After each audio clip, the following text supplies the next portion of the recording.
What's up, everybody? This is Charlie from 100 Acre OTK, and today we got some really strange news. Upper Deck is suing Disney Lorcana over game mechanics and rules.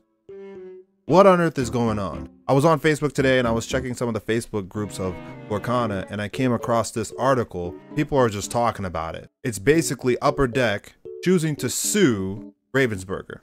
And it's over game mechanics about this one particular individual. I feel bad for the guy because he probably just has a dream to make this game come true, and now it looks like it's gonna blow up in his face. But I'm gonna hope for the opposite. The article in question was released on June 7th and is basically talking about how Upper Deck is suing Disney Lorcana over rulings and game mechanics that too closely resembles a game that was developed under the Upper Deck name. This game in question, Ravensburger.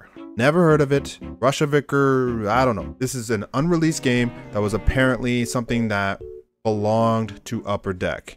And what they're saying is that game was taken to Ravensburger and then made into Disney Lorcana. What the Disney Lorcana community is saying is that you can't sue somebody over game mechanics. If a game wants to draw 5 cards on the first turn and another game wants to draw 5 cards on the first turn, a game company can't sue another game company just because they want to draw 5 cards on their first turn. You can't do that.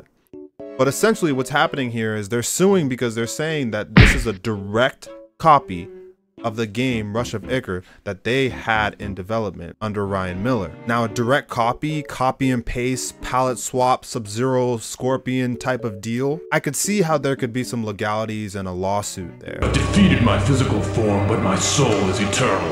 You will pay for the massacre of my clan and family. Well done, Sub-Zero. But man, an exact copy and paste, that's kind of crazy. And what does that even do? Like, what does this lawsuit mean for you and me? I was speaking with some of my friends, some of the people who also work on this channel, and we're just basically saying, like, this is just weird. How does this affect the D23 cards that so many people have? Is Ravensburger gonna have to completely change their game? If that's the case, the game's gonna be delayed. It's not coming out in August. We're gonna have a completely different game in the future.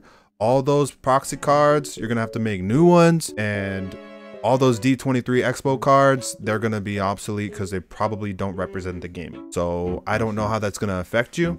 Personally, I think Ravensburger can crack a deal or work through this situation.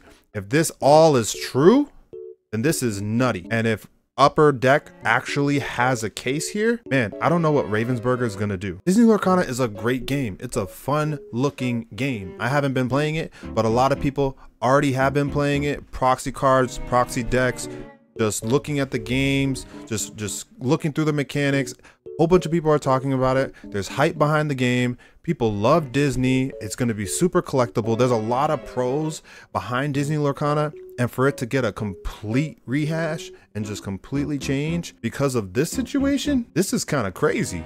But I'm hopeful. I'm positive. I'd like to think that there's a light at the end of the tunnel. The card art is amazing. What you guys are doing is amazing. I think that Ravensburger has something awesome here.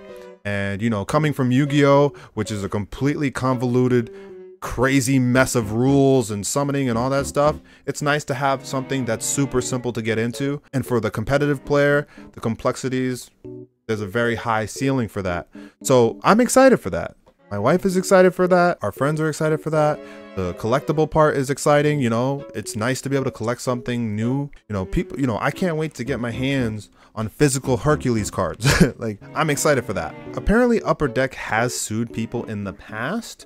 Things like Hearthstone, apparently. I don't really know. What are the logistics about the lawsuit? Talk about it in the comments below, please. Join in on the conversation. This isn't the first time that card games have sued each other. Magic the Gathering sued Yu-Gi-Oh! Over the term magic card. Remember when Yu-Gi-Oh! Had magic cards? Yeah, you can see it on a pot of greed. Yu-Gi-Oh! Used to have magic cards. Magic the Gathering said nope. They played the nope, and they made Yu-Gi-Oh! Change it from magic card to spell card. That's just a name problem. This is a game problem. So for them to have to change their whole game, that's kind of wild. Upper Deck might have a case here. Ravensburger might have a rebuttal. We're gonna have to see. What do you guys think about this whole situation? It's kind of nutty. I've never heard of something like this happening. I'm hoping that everything works out just fine because I need my Hercules cards and this game is gonna be great. Disney Lorcana is looking awesome. Let's hope it stays that way. Catch you guys later.